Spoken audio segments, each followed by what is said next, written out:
Electronic voting system એટલે કે EVM machine hack થઈ શકે છે, એના પુરાવા પણ મળ્યા છે. આવું સ્ટેટમેન્ટ કોઈ સામાન્ય માણસનું નથી, પરંતુ અમેરિકન નેશનલ ઇન્ટેલિજન્સના ડિરેક્ટર તુલસી ગબ્બારનું છે. અને તુલસી ગબ્બાર સ્પષ્ટ માને છે કે ઈવીએમ મશીન એ પુરાવા પણ એની પાસે છે કે ઈવીએમ મશીન લાંબા સમયથી હેકર્સના અંડરમાં છે, હેકર્સના નિશાન પણ છે.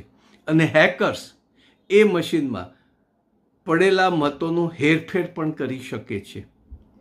આમ છતાં આપણો ચૂંટણી પંચ એવું કહે છે કે ઈવીએમ મશીન ફૂલ પ્રૂફ છે, કેલ્ક્યુલેટરની જેમ કામ કરે છે, માટે એમાં ફેરફાર થઈ શકે નહીં.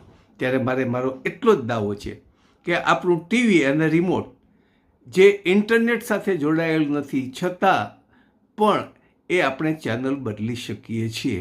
આ જ રીતે એ પણ કામ કરે છે. એટલે સ્પષ્ટ થયું છે અને હવે લોકોએ નક્કી કરવાનું છે કે ખરેખર સાચું કોણ અને ખોટું કોણ.